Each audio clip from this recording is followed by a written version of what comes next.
Hi guys, welcome back to the multimedia channel. I hope that you're having a great day. Yeah, as usual, I want to say a very big thank you to all of you who have subscribed to the channel. And to those of you who are yet to subscribe, as usual, I want to say please and please try and subscribe because it goes a long way in encouraging me to keep making posts around sports, around everything that interests you. Yeah, so please and please try and subscribe. Today, quite a number of things I really want to talk about. But I want to begin by, of course, talking a bit about the Champions League quarterfinals. I don't know how many of us have been following up the matches, but I mean, they've really been interesting so far. I don't know if your club is part of those who are qualified and are playing in the quarterfinals. But even if your club is not part of the teams, I mean, you can just watch and entertain yourself because I mean the teams have really been excellent. Talking about performance, I've really been proud of Arsenal as a football club, and you know why? Even when they qualified for the Champions League, many people wrote them off. Many people didn't know that they would get to this stage at the Champions League, but so far they have proven these people wrong. And if you ask me personally, I feel like they would get to the Champions League final. I don't know what you think, but given the performance they've put so far, I mean, this is a club that is not giving up. And I keep saying it that Arsenal is performing well, and that's not because they have the most expensive set of players. It's not because they have the best players in the world. It is just because they have a crop of players who are committed to the goals of the club. They have a crop of players who are committed to what they want to achieve for themselves in the season. And of course, um, it is also important to state that as a club, they've really been patient. I mean, we know how many years Arteta has spent on the club, and that has really helped him build this crop of players, and that is one thing that is very important. So, another thing that sets the club out among other clubs, especially in the EPL, is the fact that Arteta doesn't change his squad too often. So these players already understand themselves. They play consistently, and as a result, they have this um, a clear understanding of how to play of how to play, of course, among themselves. And of course, they have the best central defense in the world in Gabriel and then Saliba.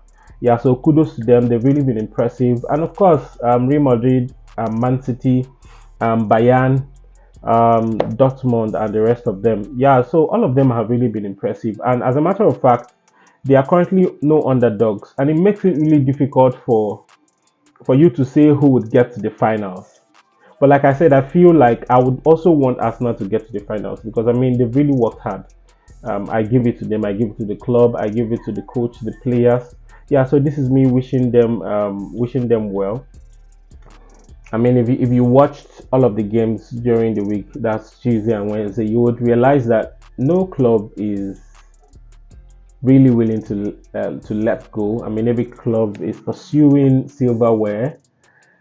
There are no underdogs, as a matter of fact. I mean, look at the Real Madrid versus Man City clash, which ended 3-3. The Arsenal versus Bayern clash, which ended 2-2. Of course, that game had quite a number of controversy. The penalty demands by both clubs. We'll look at the Atletico versus Dortmund game, which ended 2-1 in favor of Atletico Madrid. All thanks to Hala, who actually came and gave Dortmund something to really hold on to as they move into the second leg of that game. And then, of course, we saw the Barcelona versus PSG clash, which ended 3-2 rather in favor of Barcelona. So all of the clubs have it all to play for in next week. That's during the second leg of the competition. And of course, we're looking forward to more exciting games ahead. And like I said, it's really unpredictable. I mean, you can't really tell who's getting to the final. But personally, I would want to see Arsenal in the finals of the Champions League. Yeah, so that's about that. And also, now talking about some of the updates coming out of the camp of the Super Eagles. We begin today by the story of the former president of the NFF, Amaju Pinnick, who has actually thrown his weight behind Finidi George to succeed Jose Peseiro as the coach of the Super Eagles. I mean, Pinnick says he prefers Finidi George to actually take up that responsibility, given the wealth of experience he has garnered so far as a player and as, of course, as someone who has also worked under quite a number of coaches, including Jose Peseiro. So he thinks that Finidi George would actually do a better job. So he has actually thrown his weight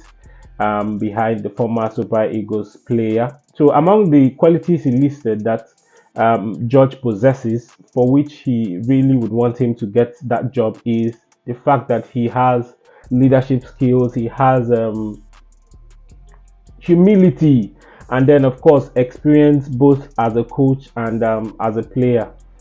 Yeah, so that is it about that. Moving forward, another individual who has actually indicated interest in the Super Eagles coaching job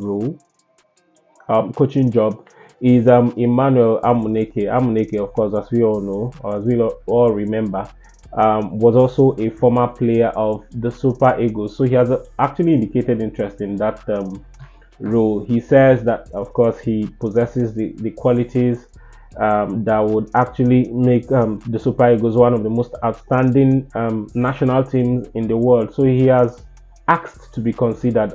Of course, he also said that it's not like he's desperate, but that it's something he would want to do, of course, given the fact that he has played and given the fact that he is a Nigerian. Now, would recall that Amuneke was a former Nigeria under-17 national team coach and has also coached the national team of Tanzania. Yeah, so talking about experience, I feel like he's gained quite a number of experience when it comes to coaching. But of course, it is left for the NFF to decide. And like I would always say, they must make sure that they do not let politics get in the way of whoever they are going to select to lead the Super Eagles, because it's a very, very crucial position. So any mistake that is made would actually sort of destroy quite a number of things. Now, moving forward, the Nigerian footballing community have continued to sort of react following the death of Bright Esieme. Bright Esieme is a former Enyimba and Rangers football club player. Now, according to reports, he died after a brief illness. Now, would also recall that he was part of the home-based players who played in the African Nations Champions League, which was hosted by South Africa in 2014. Yeah, so many people have continued to react. It's really heartbreaking and a root shock to the Nigerian footballing community. So this is wishing his family the fortitude to bear the loss.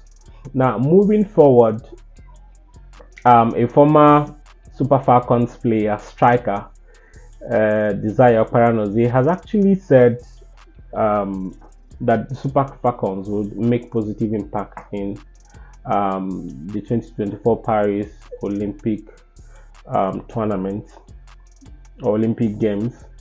Yeah, so she says that she trusts this crop of players. Of course, looking at their performances so far, the Super Falcons earned the spot in the women's footballing event after they defeated South Africa 1 goal on aggregate. In South Africa, it actually ended 0-0. So what helped the Super Falcons was the fact that they actually won the South African side 1-0 when they came to Nigeria. Of course, that game that was played at the National Stadium in Abuja. Yeah, so by winning and by qualifying, these ladies have actually broken a 16-year record, because the last time they qualified or they took part in the tournament was in 2008 rather. Yeah, so it's one thing that many Nigerians have continued to praise them for. And among the individuals who has expressed happiness with their performance and the fact that they had qualified is the wife of the president, Oluremi Tinubu. I mean, she's full of praises for the Super Falcons, and of course she has urged them to really go for gold at the tournament. Yeah, so she says that she's happy with the way they actually played against South Africa, and then given their performances so far in the games they've been playing. Yeah, so she's really happy with them, and she's urging them to really go for gold in the tournament. Now, moving forward, Iheanacho, Emmanuel Dennis are among a list of at least 5 players whose future appears a bit uncertain because their contracts are expected to expire soon, and it doesn't appear as though their clubs will renew these contracts. For instance, Kelechi Iheanacho's contract, according to reports, will be expiring by this June, and of course, reports suggest that the other clubs are coming for him. But if it's whether Leicester intends to extend that contract, there are reports that suggest that that likelihood is not there. So he and Emmanuel Dennis and then other players, including Paul Onuachu as well, appear to have some sort of an uncertain future. Yeah, but of course we are wishing them well because these are really nice players. Now moving forward, it is also important to let you guys know at this point that having qualified for the 2024 Paris Olympic Games, Nigeria Super Falcons have been paired in the same group with Japan, with Brazil, and with Spain. Come on, what's the other way to describe this group than to say it's the group of death? But I mean, I trust these ladies. These are people who are never tired. I mean, starting from the goalkeeper, we know how impressive she has been. Um, up onto the defenders, the midfield, the strikers, and the rest of them. Yeah, so I'm really wishing them well as they go for the tournament. Yeah, so just drop your comments as usual on the comment section. Tell me what you think about the fact that Emmanuel Amuneke has indicated interest in the Super Eagles coaching job, and the fact that Amaju Pinnick has actually thrown his weight behind Finidi George to actually coach the Super Eagles. Yeah, just share your thoughts on the comment section. You can also talk about the Champions League and how exciting the competition has been so far. What are your expectations for the semi-finals and the finals? What club do you see in the finals? Personally, like I said, I see Arsenal getting to the final. I mean, it's my personal opinion. I don't know what you think. Yeah, so just drop your comments on the comment section. Thank you very much for watching. Bye.